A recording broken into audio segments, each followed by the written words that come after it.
Hello everyone and welcome back guys to episode 59 of the F1 2019 HAAS Road to Glory career mode, where today we're here back for the Hungarian Grand Prix. Pretty much now at the halfway stage of Season 3, and yeah, safe to say it's been an interesting season so far, but obviously this place holds a bit of a special place in our heart on F1 2019. It has been the only place so far in the HAAS Road to Glory where we did take home that race victory in Season 1. But yeah, back once again though, hopefully as we move into 2020, I'm not even going to commit myself to saying that there'll hopefully be more videos from this series, but yeah, really looking forward to trying to get back into it nonetheless. Obviously after Hungary we do have two of my favourite tracks on the calendar in the form of Spa and Monza, so yeah, hopefully we will be trying desperately. 2020, this is one of my top aims as we head into 2020, is to finally wrap up that world title with HAAS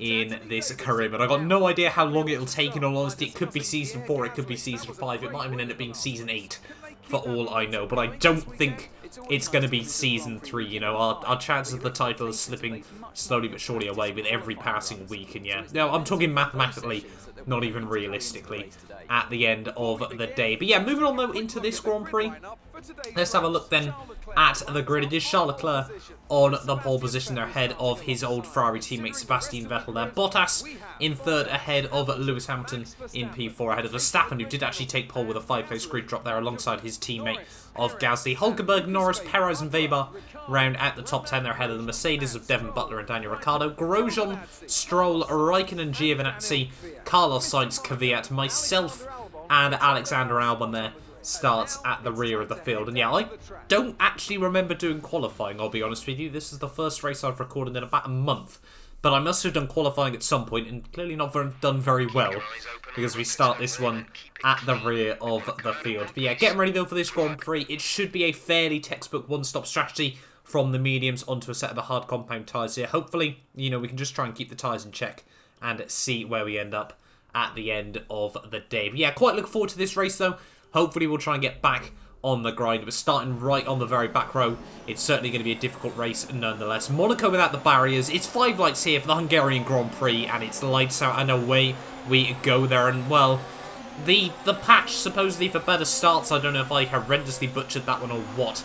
But yeah, clearly not getting a very good start as we make the run down towards turn 1 there. Everyone and Constantine are up. We're trying to look up the inside of the Toro Rosso cars as we head through turn 1 there. Trying to get the power down nice and tidy there. We're 3 wide on the exit of the corner there, but Albon and Kvyat both getting slightly better drive off the exit of turn 1 and turn 2 there as we head through the hairpin here in towards the kink and turn 3 there. Kvyat running quite slow off the exit of the corner there. Can we potentially get a bit of a run? No, the Toro Rosso really fast down the straights, it seems there. It's coming through turn 4. We tried to get a bit of a switchback move there around the outside as we head down in towards the hairpin there, and we've managed to make that move work there right around the outside of the Toro Rosso man there. We might be able to have a look up the inside of his teammate as we head down into the chicane there. And yeah, Albon gets caught out over the curbs there, so up into P18 off the start there. So overall, it's not been the worst opening lap to a Grand Prix so far. We have made up 1 place over the Toro Rossos there, but you know, really, probably the aim in this one is just going to be trying to still out-finish my teammate Romain Grosjean here at the end of the day. But obviously we've got quite a few cars that we need to get through to try and get up towards him. Obviously we've now dispatched, hopefully, the Toro Rossos for good in this Grand Prix. They'll probably just drop off the rear of the field throughout the entirety of this race. But we have now got the Alfa Romeos there as at the final corner. Speaking of Alfa Romeo there, the former driver Charles Leclerc leads the way at the end of lap 1 from pole position here. But Giovinazzi, you can see as we head down in towards turn 1, very, very defensive on myself there. Nice and late on the brakes from the Italian there. But as we head through turn 1, he's just going to slowly squeeze me off the road. Not too sure what that one was all about, but clearly Giovinazzi isn't my biggest fan in the world. I'm definitely not on his Christmas card list as we head down through turn 2 and at turn 3 though. We're trying to stick close to the Alfa Romeo still nonetheless and see if we can open up any sort of opportunity as we head down in towards sector 2 here. Quite difficult to do so, but not impossible around this Hungarian Grand Prix circuit there, as you can see, trying to get closer and closer to the Alfa Romeo there. You can see we're getting a bit of a better run there. Giovinazzi goes defensive, so we're going to switch to the outside as we head down in towards the chicane there. A little bit of wheel-to-wheel contact, but nothing too much to worry about there. And yeah, we're now up into P17 of the Grand Prix, so a good little start for ourselves here. And yeah, next up the road is going to be the other Alfa Romeo there of Kimi Raikkonen. Already a little bit of a margin opened up just in front of us here. But we notice a bit of a weird engine note coming from the rear of the car there. And you can see the damage, the control electronics, already well in excess of 70% here around this circuit. Now, the control electronics aren't a particularly big issue in themselves if they're quite worn, but unfortunately it will affect the power, you know, through every other power-orientated part on the car here. So, obviously, Hungary, it's not the most important track in the world for that sort of thing. Obviously, it really just isn't a power-orientated circuit, so hopefully it won't cost us too much. But yeah, the back end of this car not sounding the best in the world there. As you can see, onto lap 5 we go there. Raikkonen locks up as we head through the chicane there. So once again, that's 3 places we've been able to make through that chicane there in the 4 overtakes I've made so far in this Grand Prix. So clearly not afraid to go for it when an opportunity opens up through it there. But yeah, we're just trying to keep our head down and get up towards now the back of the Mclaren cars here as we head out now on to the end of lap 7 here. Start of lap 8. Carlos Sainz just behind Lance Stroll here in this Grand Prix. Could we potentially open up a move as we head down in towards turn 1 here? It seems pretty much everyone's just in a DRS train there. And we're going to go for a late lunge up the inside of Carlos Sainz there. Nicely timed in personal opinion there. Sainz tried to slam the door shut despite us being on the inside there. But yeah, we now move ourselves up into P15 of the Grand Prix here. But you can see at the front of this train though, it was actually the Ferrari of Lucas Weber, who was clearly struggling with some sort of, I'm guessing it's a mechanical issue there. Jeff did actually come on the radio telling us that they had a bit of an issue in this Grand Prix here. And you can see he is in 10th. So there we go. Yep, Jeff just confirming that Weber has got a car issue at the moment there. And he was currently in 10th place there. Now he's been jumped by Devon Butler here. But this could open up a brilliant opportunity to try and make a couple of overtakes here. And that's exactly what I'm going to try pretty much instantly there. Trying to look around the outside of Lance Stroll there. No overtaking opportunity opening up that time round though as we head down in towards the final sector of the lap though. Could we potentially go for a bit of a lunge there? We've done it already once on the McLarens this lap, and we're going to try it again on the Canadian there as we head down in towards sector 3 there. Ricciardo and Grosjean going side by side, and you can already see the gap that Devon Butler has been able to open up through in towards the final quarter. A big lockup as we make contact with my teammate Roman Grosjean there. Sainz and Stroll both sneak back passes there as we head out of the final corner, and that was not what we needed as we head now on to lap 9 of the Grand Prix here. Having a look once again up the inside of Sainz there, and Stroll, he's just going to slam the door shut, and just the tiniest piece of contact sends the McLaren round. And yeah, we're now holding on to P15 there. Clearly my fault in the end, but I definitely felt Stroll, you know, he could have probably spotted the move and given us a bit more room on the inside. It wasn't quite the intention, you know, we weren't really trying to go for the double overtake, you know, glory move in this race there, but unfortunately, yeah, that's done more damage to Lance Stroll than it does me there, and yeah, unfortunately, we just lost a bit of time there. No, not even any damage in that one, so I guess we'll take that there. But you can see, end of lap 9 though, Weber still really struggling at the moment there, and now both Mercedes and my teammate Grosjean have been able to pull away here, so we need to try and get past Carlos Sainz as best as possible here as we head now out onto lap 10 of the race there. Everyone closing in on each other. Weber is going defensive from Sainz there. We're going to try and go for a late lunge up the inside, but I think it's going to be a bit optimistic this time round there. Run wide off the exit of turn 1 as well there. And yeah, unfortunately, just those little mistakes. Trying to get used to this HAAS car once again. You know, it has been quite a while since I last drove on the F1 games there. You know, took a bit of time away from it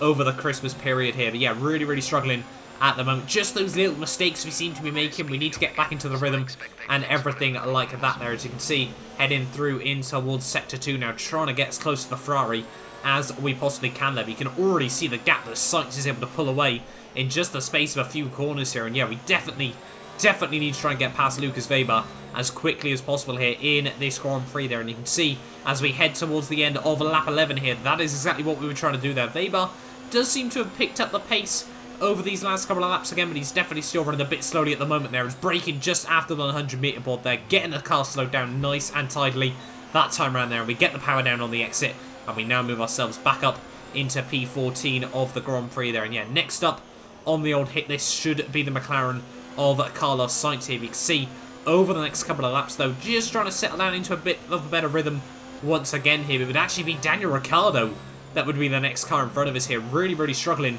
in at that Mercedes here. I'm guessing he had a mechanical issue as well here. Now, the final race before the summer break, everyone clearly just trying to get those engines to last one more race before big updates come onto the car here. So yeah, Ricciardo in that Mercedes seems to be limping a bit at the moment here as we head down in towards the final couple of corners of lap 15 here. Pretty much now at the halfway stage of the Grand Prix here. We should be considering when are we going to pit for a fresh set of the hard compound tyres here as we head through the final couple of corners here. Ricciardo, is he able to get the drive off the final corner? I don't think he is as we head, yeah, already past him before we even get over the start-finish line there. And yeah, we're now up into P13 of this Grand Prix here. And Sainz and Grosjean still just up in front of us here, but obviously we do need to try and keep our head down and get ready for the switch over to a set of the hard compound tyres here. And I was planning on coming in on the end of lap 17 there, but Grosjean being the car in front, he is going to get the priority this time around there as we head out of the final couple of corners there. We're going to have to try and go one lap extra in this Grand Prix. It's going to give us some nice fresh hards towards the end of the race there, but I'm worried, you know, how much are we going to get undercut by these guys there as we make a mistake through turn 1. Trying to get the power down on the exit there. Big tank slapper out of the first couple of corners here. But towards the end of lap 18 though, yeah, we're going to dive it into the pit lane here. I was hoping Lance Stroll could have held up, you know, those two a little bit more than he has done there, but we get the car slowed down absolutely perfectly into the pit lane there, if I do say so myself. 50 miles an hour on the nose. You can't do much better than that there. As Devon Butler just come through the pit lane as well. He is still on the cusp of the points there, up in 10th place. Yeah, he's a long way up the road, but very much in no man's land in this Grand Prix. As we head out of the pit lane though, there goes Grosjean, there goes Carlos Sainz. So they have obviously been able to start ahead of us here, and I think Sainz has obviously been able to pull out a bit. The gap to Grosjean though, I'd say, has pretty much stayed level over the pit stop window there, and obviously, like I said, we're going to have fresher tyres between now and the end of the Grand Prix here, so we'll wait and see as to what we can do in the second half of this race there. But still, just that weird little sound coming from the rear of the car, it really doesn't sound all too good at this stage of the day there. And yeah, it wouldn't take long trying to use up the advantage on this fresh compounded tyres here before they get up to temperature, everything like that, you know, before you've got to monitor everything once again there. We had closed up the gap to Sainz and Grosjean here is at the final corner of lap 20 here. 15 laps to go of this Hungarian Grand Prix. Are we going to be able to go for anything as we head down in towards turn 1 there? Sainz trying to look around the outside of Grosjean there. We just pinched the front inside wheel there, and that's not going to open up an opportunity for ourselves there. But Sainz gets around the outside of Grosjean as we head down in towards turn 2 and turn 3 here. And I think, yeah, he's been able to make that move work. So we need to try and get past Grosjean as well here as soon as possible here. We are going to start losing a bit of time but behind my HAAS teammate here is Charles Leclerc. Fastest lap of the Grand Prix there. Verstappen going 4/10 quicker there, about 2 seconds a lap faster than ourselves at the moment here. And you can see 1 lap later though, Grosjean still struggling a little bit on this set of the hard compound tyres there. And I was really conscious about Sainz being able to make a bit of a breakaway here. So Grosjean goes defensive for some reason. We're going to try and stick it around the outside of my teammate there. Once again, a little bit of wheel-to-wheel contact there, but our 4th overtake through the chicane in this Grand Prix there. And yeah, we now move ourselves back up into P12 of this Grand Prix there. So still making good progress at the moment here. And, you know, the aim was to try and get up into P11 and then just, you know, if anyone had reliability issues towards the front of the field here, then we could try and make something work in the late stages of this Grand Prix there. But we had to be wary as well, I should say, of Weber behind us in this Grand Prix because he had those mechanical issues sorted, and now, yeah, he was a man on a charge here. Verstappen once again going even faster and fighting for the lead of the Grand Prix with Charles Leclerc there. But now Weber was the car behind us here, but we were still focusing on Sainz just in front, and definitely that's going to make the overtake a whole lot easier there. Sainz with the engine completely blowing up at the rear of that McLaren car there. That was not what he needed in this Grand Prix there, and heartbreak for the Spaniard here, looking in a fairly decent position in this Grand Prix. I think that would have been one of his best results, actually, of the season there. But yeah, the poor McLaren of Carlos Sainz going up in a very expensive cloud of smoke as we head through the final couple of corners of lap 23 here. And yeah, at the moment, this race definitely seems to be one of reliability at the end of the day. You know, we have Ricciardo and, who was it? Weber, even, I should say, just behind us with mechanical issues. We're trying to limp this HAAS to the summer break here. We've already had Giovinazzi out of this Grand Prix. Sainz as well now struggling. So what's that? Half the teams already struggling with mechanical issues in this Grand Prix there as Weber sneaks back up the inside of ourselves and yeah, up into P11 of the Grand Prix. So it was a nice P11 for about half a lap in this race here. But yeah, at the moment though, we're just going to try and stick at it and bring this car home here. It's Grosjean now a few seconds behind us. We can definitely just try and limp this old girl home in this Grand Prix here. As now you can see heading on to the end of lap 25. And yeah, the control electronics really, really struggling at this stage of the day. They're pretty much matching my PB there, and you can see almost up towards 85% of damage there. So, you know, that could go at any moment in this Grand Prix. Personally, I don't think I've ever seen the control electronics go on F1 2019, so I'm not too sure what would happen, whether the car would just grind to a halt or what. But as we head, although onto lap 30, you can see at the moment the biggest debate we'd have between now and the end of the race would actually be whether we would end up getting lapped in this Grand Prix there. And as we head out onto the end of lap 33, there you can see Charles Leclerc and Verstappen slowly but surely closing in on us there. The control electronics almost at 90% now as we head out onto what would be our final lap of the Grand Prix there. To be honest, I just didn't really fancy doing the extra lap with the engine potentially going at any point there. So we're going to let Leclerc and Verstappen through as we head down in towards turn 1. Can we try and stick close to them on this final lap here? More just so because I can see this battle heading out onto the final lap here. Obviously, Verstappen definitely in that title fight. Charles Leclerc and Renault making a big, big resurgence of form in the last few Grand Prix, so I'm sure they'll want to try and, you know, close that advantage up to both Racing Point and Renault here. You can see just how quick those two were, even at the late stages of this race there. As we head through turn 5, they're actually going to clip the wheel on the inside curb there and completely drop the rear end. Gasly almost goes into the back of us there, and yeah, that was not quite what we intended to do in the late stages of this race there. Vettel and Hamilton, what's it, 11 world titles between them here, if I'm not mistaken. Obviously, Hamilton won in 2019, Vettel won in 2020 here. You know, they basically dominated since 2010, and, you know, Seb could be making it world title number 6 as well in 2021 here. You know, what a championship and story it's been from those two. Both lap us as well in this Grand Prix, but it's not going to be a podium for either of them in this Grand Prix there. As we head down in towards the final couple of corners, though, Charles Leclerc is going to hold on to take the race victory at the end of the day. They're over Max Verstappen in P2. Their Gasly comes through for P3 at the end of the day. Vettel and Hamilton 4th and 5th, and we're going to limp home in P5, in P5? Sorry, P12 at the end of the day there. And yeah, Jeff not happy with that one at the end of the day. But as we head out, the sign-in profile has changed. You will now be taken to the title screen. What has happened there?